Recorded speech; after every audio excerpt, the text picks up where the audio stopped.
Salut la compagnie, c'est Jules Melon et aujourd'hui dans la Ciné Critique, revenons sur un film d'Alan Parker qui a fêté ses 40 ans il y a quelques semaines, Birdie, adapté d'un roman du même nom de William Wharton, et avec au casting dans les rôles principaux le duo Matthew Modine, peut-être sa plus grande prestation au cinéma d'ailleurs, et Nicolas Cage pour un de ses premiers rôles très dramatiques, du moins en tête d'affiche. Il avait été dans Rusty James l'année d'avant, et quelques prestations secondaires de George Buck, par exemple, qu'on voit pas mal chez Carpenter, Bruno Kirby ou encore Sandy Barron, tandis que l'infirmière est jouée par Karen Young. L'histoire est donc assez dramatique, se situant peu après, du moins dans le présent narratif, la guerre du Vietnam. En 1984, on a encore les fantômes du Vietnam aux États-Unis. C'est intéressant parce que le choix donc d'Alan Parker ici est d'adapter le bouquin. Alors c'est pas son scénario, mais de base qui se déroulait donc plutôt autour de la Seconde Guerre mondiale, dans une période plus moderne qui va parler au public. Et on va voir deux amis d'enfance que tout oppose sur le papier. D'un côté, Hal, joué par Nicolas Cage, assez mascu, quoi, voilà, viril et tout. On le voit jouer au baseball d'ailleurs dans son passé. Et Birdie, qui n'a pas de vrai nom, du moins il n'est pas évoqué pendant le métrage, ça c'est très intéressant, qui lui est très introverti, il vit avec ses parents et il sort peu. Et les deux vont se rencontrer, on voit d'ailleurs des flashbacks dans tout le film, et devenir vraiment les meilleurs potes, un peu par hasard, Birdie étant fasciné par les pigeons. Serait-il peut-être oiseau? Oui, c'est clairement ça. Mais dans, on va dire, la diégèse principale du présent, on va retrouver ces deux jeunes gens, après la guerre du Vietnam, traumatisés chacun à leur manière. L'un physiquement, Hal, qui est défiguré, et l'autre psychologiquement. Birdie reste prostré dans sa cellule, des moments de cinéma extraordinaires dans cette cage, clairement, avec vue sur la fenêtre, espoir, ou non, de liberté, à moins que ce ne soit plus possible. Mais alors lui, c'est psychologiquement qu'il est ravagé. Donc évidemment, Hal revient et va essayer de faire réagir son ami, en lui racontant des choses, peut-être, et nous on va se remémorer avec eux, peut-être, aussi, chacun de leur côté, comment ils se sont rencontrés et ce qui s'est passé du coup avant qu'ils soient envoyés sur le terrain pendant la guerre. Alors, sur le papier, on pourrait croire que Birdie soit traumatisé uniquement parce qu'il a vécu au Vietnam. Ça fait partie, on va dire, de sa psychologie, bien évidemment. Mais on va comprendre très vite que, d'emblée, le personnage nous est montré comme quelqu'un de décalé par rapport au réel de la société, comme s'il voulait déjà s'envoler un petit peu de l'humanité. Quelqu'un qui n'est pas à sa place, de différent, entre guillemets. Tant et si bien que la construction de sa folie, quelle que soit sa folie, si on peut la qualifier ainsi, peut-être plus complexe, elle a été construite au préalable. Puisque sa passion est particulière, ça fait de lui juste quelqu'un d'original dans un premier temps, mais pas très terre à terre pour le coup. C'est vrai que, alors que Hal, lui, c'est vraiment le gars qui est posé sur ses appuis et prêt à, on va dire, à faire les 400 coups. Et c'est marrant que Hal, de suite, semble fasciné par la passion pour les pigeons de Birdie. Il veut les élever pour en faire des pigeons voyageurs libres, parce qu'il les imagine comme beaucoup plus intelligents que ce qu'on pourrait y croire. Ce qui n'est pas faux, en soi. Si les pigeons ont été utilisés à travers le temps comme des messagers, c'est peut-être pas pour rien. Bon. Et cette amitié va naître, et on va voir que Birdie, il ne veut pas vraiment rentrer dans le réel. C'est une sorte de rêveur qui n'apprécie peut-être pas sa condition humaine. Il ne s'intéresse pas aux filles, par exemple. Pour lui, par exemple, la poitrine féminine, c'est plus des glandes mammaires, il n'y a aucune envie derrière. Ce qui, évidemment, le fait passer pour un paria, sauf pour son meilleur ami. Parce que les deux vont construire quelque chose ensemble, et évidemment, cette insouciance partagée, même s'ils sont très différents, sera brisée un jour. Alors, il y a des petites péripéties, notamment un road trip à Atlantic City qui finit pas très bien parce qu'ils ont pris la voiture du père, mais en fait c'était quand même leur voiture, il y a tout un truc là, bon. Mais c'est surtout que c'est la guerre du Vietnam qui après va les faire ressortir brisés de cette expérience, mais bizarrement Alan Parker n'insiste pas beaucoup sur cela en tant que tel. Il a déjà, on va dire, traité cela psychologiquement, notamment à travers le film Pink Floyd.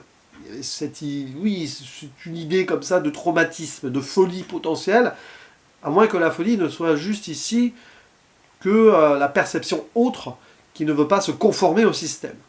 Il y a clairement de cette idée-là chez Alan Parker qui se méfie aussi de ces institutions, quelles qu'elles soient. Il y avait déjà l'univers carcéral que l'on voit ici à l'hôpital psychiatrique dans, évidemment, Midnight Express avant. Donc ces thématiques sont là, c'est du pur Alan Parker, et même visuellement, la façon dont il joue avec les lumières et les ombres, les cadres, l'enfermement, ou justement, au contraire, la libération ultime, avec ses plans vers le ciel, les oiseaux. Il y a même un moment d'utilisation, je crois pour la première fois au cinéma, de la Skycam, caméra aérienne qui va voler le temps d'un rêve, où Birdie s'imagine autre chose qu'être un être humain. Et cette construction psychologique-là fait que c'est un très bon film dans sa façon d'aborder le trauma, ou la façon, l'idée d'être autrement que ce que la société veut qu'on soit. Même si ça ne va pas tout le temps en profondeur, j'aime beaucoup le début, la première partie, peut-être qu'à un moment avant la fin, ça patauge légèrement, dans le sens où c'est brutal ce qui se passe d'ailleurs sur le flashback par rapport au Vietnam. C'est nécessaire. La chute, vraiment, justement, tombée du ciel, Birdie, il a eu les ailes coupées. D'ailleurs, on le voit avant tester une sorte de machine à voler comme Icar. Enfin, il y a plein de petits trucs là-dessus qui sont à la fois drôles et touchants. Mais je trouve que c'est un point de vue et une approche assez originale de comment traiter, on va dire, la faculté ou non de s'adapter, de vouloir ou non s'adapter, parce que Birdie c'est clairement ça, il ne veut pas être humain. Très vite on comprend l'idée, et que même, voilà, il devient de plus en plus oiseau dans sa tête. La guerre du Vietnam ne va pas arranger les choses, mais en soi, cette idée était déjà préconstruite en lui. Et que, forcément, après, ce qui se passe dans la société fait que ça n'aide pas. On parle de la guerre du Vietnam ici, mais d'emblée sur la construction, cette vie à Philadelphie n'est pas montrée comme positive. D'ailleurs, à un moment, le personnage de Nicolas Cage le dit, hein, voilà, je viens de Philadelphie, vous savez, à Philadelphie, c'est pas top. Hein. Alors, il y a toute cette ironie par rapport à l'Amérique, avec la statue de William Penn, qui est l'un des fondateur, oui, de la colonie de Philadelphie, qui va devenir ensuite une ville fondatrice américaine, et dans cette idée qu'on la tourne en dérision avec, soi-disant, avec perspective visuelle d'une érection et tout.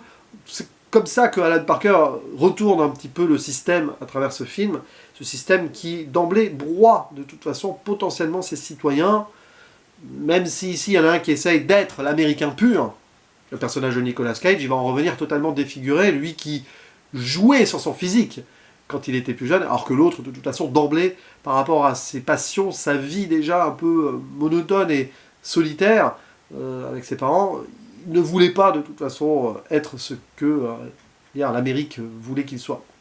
Et il y a toute cette perception-là qui fait qu'une fois que Hal retrouve Birdie en mode catatonique et tout, cet échange ou non-échange en est d'autant plus touchant. On voit qu'Hal essaye de tout faire pour le faire réagir, en lui racontant des choses, en lui faisant des blagues du passé que nous on voit après. Et il y a ce va-et-vient perpétuel entre passé et présent qui essaye de nous faire comprendre comment peut-être on en est arrivé là, et si oui ou non, une échappatoire est possible. Est-ce que Birdie va pouvoir sortir de son état, redevenir homme ou affirmer son idée d'être un oiseau, mais dans les deux cas c'est compliqué. Parce que s'il redevient humain simple, c'est pas vraiment ce qu'il rêvait d'être. S'il devient un oiseau, c'est pas forcément mieux dans la situation de l'existence, là, parce que c'est pas compatible.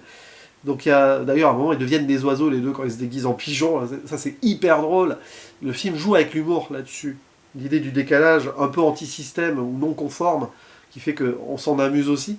Mais oui, et puis il y a cette idée aussi, là, de fin particulièrement étrange. Je vais rien en dire, je vais pas faire de zone spoiler, mais c'est pas ce à quoi vous pourriez vous attendre. Il y a même une forme de drôlerie ironique, et j'ai un peu de mal avec cette conclusion. Quoi qu'on pourrait essayer d'imaginer aussi une forme d'illusion. Est-ce que Hal ne s'est pas monté un peu le bourrichon aussi? Est-ce qu'il n'entend pas ce qu'il aimerait entendre à un instant? J'en dis pas plus. Est-ce qu'il ne voit pas ce qu'il a envie de voir? Est-ce qu'il n'y a pas une forme d'auto-persuasion de se rassurer? Parce que clairement, on voit du point de vue de Hal à la fin tout ce qui se passe. Rien n'est évident. Peut-être que le film la joue un petit peu plus subtil qu'il n'y paraît. Mais bon, ça donne lieu quand même à une scène finale. Oui, il y a de l'inspiration du fameux vol au-dessus d'un nid de coucou. Hein, grand film, immense film de Miloš Forman, dont il faudra que je parle un jour. Mais c'est aussi la contrepartie de celui-ci. C'est aussi on va dire, le contre-pied de Voyage au bout de l'enfer, dans un certain sens. Ces films-là marquants des années 70, qui forcément, au début des années 80, étaient peut-être des inspirations ou aussi des bases sur lesquelles certains metteurs en scène, comme Alan Parker, voulaient aussi s'émanciper tout en les respectant beaucoup. Et je n'ai pas parlé d'une chose, la BO de Peter Gabriel. Ce qui pouvait paraître étonnant à l'époque, mais il en a fait d'autres. Elle est assez incroyable aussi, très éthérée et ambiancée, atmosphérique, un peu métallique par moments. Sur des ambiances, sur comment mettre en musique le trauma. Ça colle parfaitement avec la mise en scène. Alors qu'on voit qu'il y a eu un énorme travail, notamment post-prod, d'Alan Parker sur ce point, qui ne laissait pas grand-chose au hasard. Hein. C'était vraiment un esthète, ce metteur en scène. Mais un esthète qui montrait les traumatismes et les soucis sociaux aussi de ses personnages principaux. Et donc, ça marche super bien. Voilà, Peter Gabriel est un très bon compositeur, de toute façon, vous le savez, mais même au cinéma. Donc oui, je vous conseille Birdie. C'est un film que j'ai envie de beaucoup aimer, que je reverrai avec plaisir. Il y a peut-être certains écueils du moment, trop d'échanges, aller-retour, cette histoire du bal aussi qui est intéressant, où il essaye de faire comme les autres, Birdie, le temps de quelques minutes, quelques heures, mais ça ne marche pas. D'ailleurs, derrière, il se recroqueville d'autant plus. On sent qu'il essaye d'enlever sa peau d'humain quand il enlève ses vêtements. Cette histoire de costume, de pigeon et tout. Il y a peut-être des influences pour Donnie Darko derrière, indirectement. Hein. J'y pense là, comme ça, je pose ça. C'est un procédé critique, après tout. J'ouvre des perspectives, mais je ne réponds à aucune potentielle analyse. Parce que c'est trop bref et pas assez, on va dire, réfléchi. Mais voyez-le si vous ne l'avez pas vu, Birdie. On analyse, entre guillemets, cela ensemble ci-dessous en commentaire, si vous voulez, si vous donnez votre avis, votre relation avec ce métrage, et où vous le situez dans le cinéma très riche, assez brillant, hein, souvent, d'Alan Parker. Il ne me reste plus qu'à vous dire à la prochaine. Ciao!